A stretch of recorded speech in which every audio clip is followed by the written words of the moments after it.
thank you so much for that. As a brief background, Chris W. Kim has a degree in music education and oboe from Northwestern University, as well as Masters of Orchestra Conducting from the University of Michigan. He's been at Cornell since 2004. His responsibilities include the Symphony Orchestra, the Chamber Orchestra, and teaching conducting. We are very pleased to have you know that we've made a donation to support your trip to the 2017 Argentina tour. That's your album, yes? Many years ago. Many years ago. Very, very exciting. We're pleased to be able to support you, and we wish you great luck. Thank you for having us. Thank you. Thank you for being here. It's always heartening to know that superintendents are interested in the arts and supportive of the arts. I've been a music educator myself, teaching in Quincy, Illinois for 2 years after Northwestern, and I was so lucky to have a very supportive superintendent and the school board. Actually, there's a little bit of a fun story. Quincy, Illinois is about a 6-hour drive from Chicago, and when my mentor, John Pater, said, you know, a friend of mine is retiring, why don't you do this interview? It'll be good for you. So on my 6.5-hour drive to Quincy, I started coming up with a list of demands that I would need to work in Quincy. And that list was about a 2.5-page long list by the time I arrived in Quincy. So it was a beautiful town, but surrounded by about 100 miles of corn everywhere, in the middle of nowhere, right by the Mississippi. I went through the interview, and at the end of the interview, I gave them the list, thinking, that'll be the end of that story. And then 2 weeks later, I got a phone call from Kathy Dooley, who was the music supervisor, and she offered me the position. And then so I said, so Kathy, that list is quite important because that's how I can build a really great program. Yeah, that's why it took us this long. I had to get it approved by the Board of Education and the superintendent. So it's really, really important for music to thrive, the arts to thrive, to have a supportive environment, and then great things can happen. Quincy is by the way, one of the first towns to have an arts council in America. So every kid in Quincy either plays basketball or they play music. It's that kind of town. So I will start my presentation. I will read and because I tend to wander and tell too many stories if I can. Okay. I read. All right. So how does one lead? Or what makes a great leader? Or is there a secret ingredient for being a leader? These are questions I think we should all ponder. But for me as a conductor, I often wonder if they are really the important questions to ask. From my viewpoint as a conductor, one of the most important skill sets that I have to offer is the ability to listen. If a conductor can't listen, then nothing can really happen. So I was told by one of my mentors that there are 4 levels of conductors. And I think this can apply to whatever field of pursuit. So first level is unconscious incompetence. Meaning, the conductor is so incompetent that they will do something, and the orchestra looks up, that doesn't look like anything I'm doing. So the orchestra quickly learns to not pay attention to the person doing whatever it is that they're doing. Right?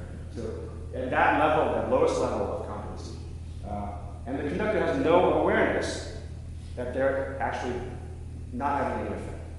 Right? So the orchestra and the conductor there's disassociation and no connection, and nothing really is added to the equation. Level 2 is conscious competence. In this case, at least the conductor knows that whatever they're doing is not working. So at least at this point, the conductor is trying to make some kind of adjustment so that maybe like a broken clock is right twice a day, right? So by happenstance, they happen to do the right thing that sort of works. But most of the time, the orchestra is doing that.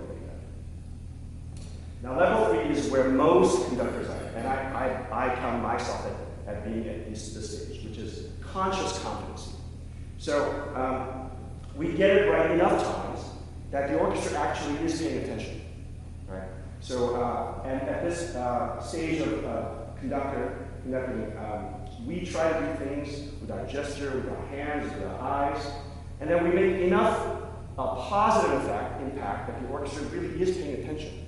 But every possible detail, decision, you kind of have to be thinking about it. So there is this way of a low boil where there's a limit to where this level can achieve. Okay? And I think you can really apply it to your jobs as well. There's somebody who's a great micromanager and really great at delegating all the details, but the people who are working for this person, yourself, if you're at this level, you're pretty stressed out all the time because the amount of things you have to worry about constantly is really overwhelming. All right. Now then there's what I call the Jedi level, or level 4, which is unconscious competency. Not only does the conductor allow the orchestra room to breathe and have freedom to express their musical ideas, but somehow the conductor is able to unify the big picture, and the orchestra plays better than some of its own combined parts. So my musical hero is Claudio Abbado, and he has a way of rehearsing that and conducting that the individual soloist, the oboe soloist, the concertmaster, every soloist in the orchestra feels they have room to play this solo they've worked on for 30, 40 years the way they think it should be played. And then he's able to unify all of those different concepts into a unified picture. So, now, and then I'm going to go into a little more deeper dive into what conductors have to do. So as I go deeper, you may find less parallels, or actually maybe more parallels to what you do. So as a conductor, I have to know, as a primary level, the score. All the black dots on the page. How long, how fast, how soft or how long, who is playing the melody together, who has the counter melody. So at that first layer, I study the score just like a musicologist would, just like a composer would. But it's not enough to have that knowledge if you can't show that knowledge of the score in your gesture, in your body. So there is not only acquisition of knowledge of the score, but you have to actually show that knowledge in what we do with our body, with our hands, with our eyes. And then, if you're the type of person that can't convince a group of very strong-minded musicians what that interpretation is, then no matter how well you know the score, no matter how well you can translate that into gesture, if you can't rehearse the orchestra, then you have failed. So there's 3 steps that you got to take. Now, I'm just going to read a short passage from my colleague Kenneth Woodward, who's a conductor in England, who describes this process called generative hearing. Okay, so I'll just read the program. We have to listen, and he's talking about conductors, we have to listen really hard, and we have to be constantly evaluating the musical efficacy of every twitch, jerk, flutter, stab, and sweep. We have to listen to see if raising our eyebrows at the clarinets gets a brighter sound. We have to listen to see if smiling at the violins gets them to play more off the string, or moving the baton a little lower stops the trumpets from rushing. We have to listen to see if a more pointed beat helps the orchestra to stay with you or makes them drag.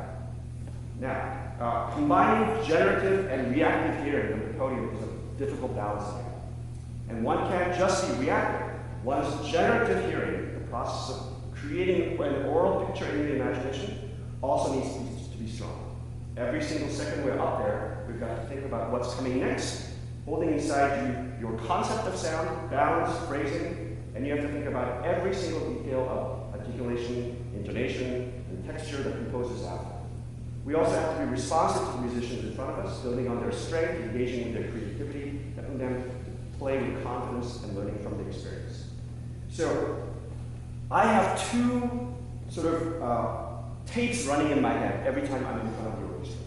One is a tape of the ideal performance that I've come to after months and perhaps years of studying the score. And I have the tape running in my head of how it should sound while they're playing. So I have to compare that original tape to what the orchestra is playing simultaneously. So as I conduct, I'm trying to show in my gesture that knowledge of my original tape.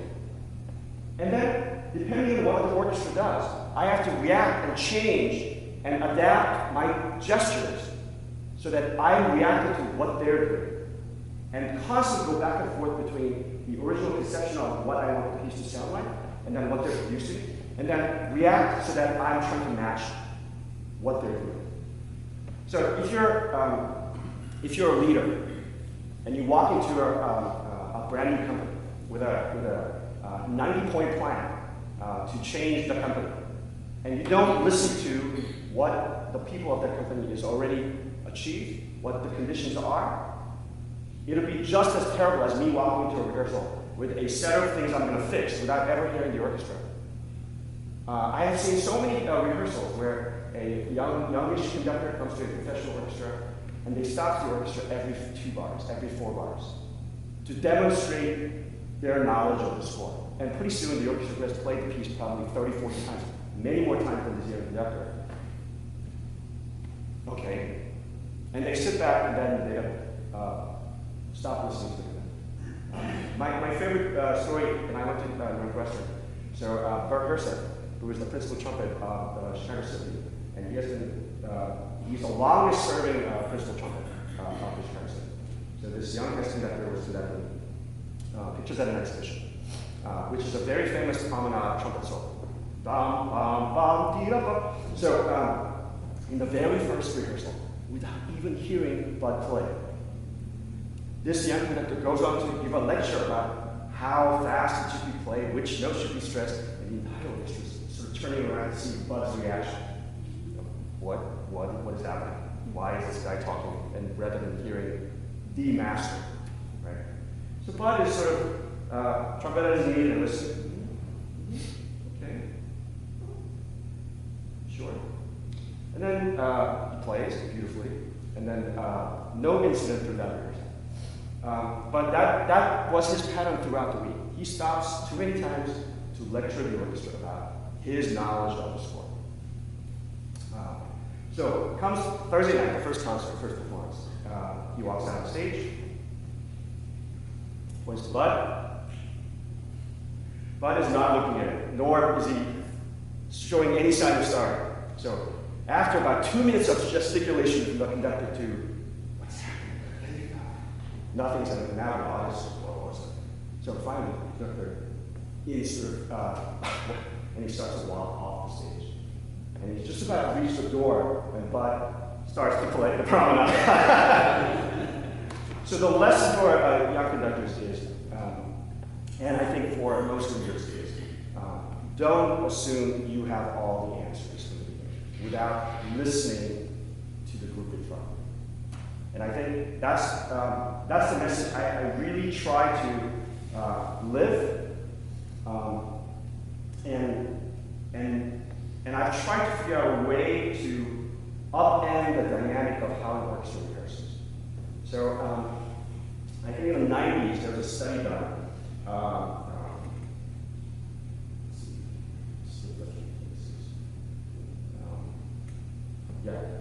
There's a psychology professor at Harvard named Richard Hackman. So he did a survey of job satisfaction in orchestras, in hockey players, string quartet players, prison guards, all walks of life. And he did this massive survey of job satisfaction.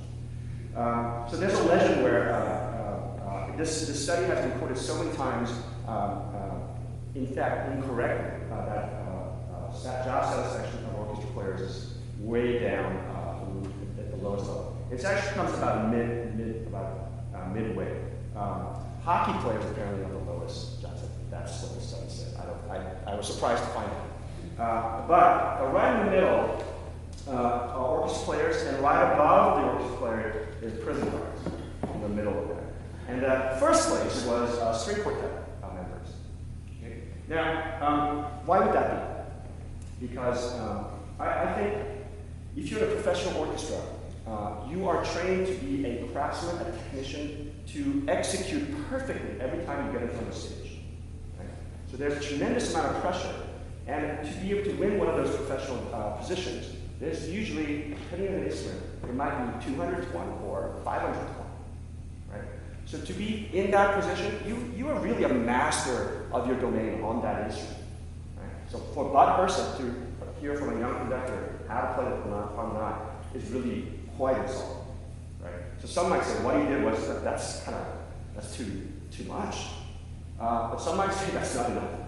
So many times conductors get in front of the group, like Ricardo Muti. If you ever seen videos of him conducting, I mean, he is a old school dictator type where all the decisions, every possible nuance twitch comes from him. And if you deviate from that, oh, you better be careful because you might not keep your job. And that's what happened in La Scala when he was the principal music director in the opera house. The orchestra, the staff, they finally, after about 15 years, Muti, we love you, but we can't work with you anymore. So they revolted and they parted ways. And I think that way of running an orchestra, not only is it outmoded, but I don't think you can do that in any other profession.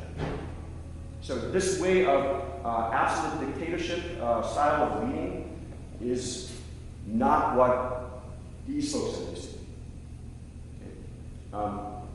But they have been in youth orchestra in high schools where that is the model that they have been trained in. So I've tried to figure out a way, how do I change that dynamic of top-down, upside-down pyramid where all the directions, all the musical decisions comes from the conductor. So for many years I tried many different things. And then I noticed something. I noticed that orchestras love to play without conductor. They really do. If you ask any musician, would you rather have a conductor or no conductor? Oh, yeah, definitely no conductor. And so I think, sometimes I think they like it because just to prove the fact that it can be done. Right? I mean, can you imagine, well, I don't want to put too many parallels to you guys, but I'm sure there's a group of teachers who would love to run a school district without a superintendent and say, it can be done. Now, I'm not saying it's for the better all the time. But what happens when an orchestra performs a piece without a conductor, then a whole set of challenges and responsibilities they have to take on. Right? Because if you are playing with a conductor, then you can sort of go into automatic pilot, which I always try to get these guys to not go on automatic pilot. Because if somebody's leading a downbeat every once in a while, and I was told me a story yesterday about one of the alumni, Alex Ma, who was our second violinist in the chamber orchestra. He's now a very successful software engineer. But he had this way of playing, and then he could sort of sleep for a little bit, and then, right, I know where we're going. Yeah, I know where we're going. But his stand partner would sort of say, he's out again. So you can take the least amount of responsibility if you have sometimes a conductor, and you can sort of get away with that level of involvement, engagement, and responsibility. But if you have a piece and you're performing a piece without conductor, you can no longer do that. Because the cue might be coming from the concertmaster at one point, but it might be coming from the first cello, or it might be coming from the violas. It might be coming from multiple different places, depending on who has the music. So that means not only is it enough to know your own part, you have to know what everybody else is doing. So imagine a group of people that you're supervising where everybody knows what everybody else is doing. And they know exactly what they need to do to make things happen. Right? Then your job, my job as a leader of this group of people, it's a different kind of nudging and advice that we're doing. Right? It's not sort of the, here's the downbeat, let's be together, but you can actually talk about the next level stuff. Right? So you have to have a way of empowering the people that you are working with, that they feel ownership, they feel responsibility, they want to know the full score. Early in the semester, Claire walked up to me and said, you know, can you teach me how to read a score? Because I've never done that before. Right? I love that. I love that she wanted to know how to read a full score. Because she realized I need to know what's going on if I'm going to show and be involved in the process of making decisions. So we're going to do a short demo of like 15 minutes of how looking through the Vivaldi that we're going to perform for you. And after that 15-minute demo, they're going to perform without conductor. Just to give you a little context, we performed the Vivaldi and the Folia without conductor in October 1st. And then we're going to do it again in December when we do a Vivaldi concert with the chorale. So we'll do it yesterday. The choral director came and worked with Beatrice Vier, which is a choral orchestra piece. So we read it for the first time yesterday. That one will be done with conductor because it involves a 90-member choir. But we're going to do La Folia again without conductor. And I always try to give them opportunity for multiple performances because every time you perform, especially when it's a piece that's done without conductor, every performance changes a little bit. And then we, in the demo, I actually don't know what's going to happen because we're going to work through some sections, and I'm going to really do my best to not give them too many leading questions. But the teacher in me sometimes takes over. But I'm going to do my best to leave the floor open so that people in the orchestra can participate in making some decisions, asking for clarification, some improvements of what they're hearing and what they would like to do. So I'll do a little demo starting, it's 9:06 right now, so I'll do a 15-minute demo rehearsal with them, and then we'll perform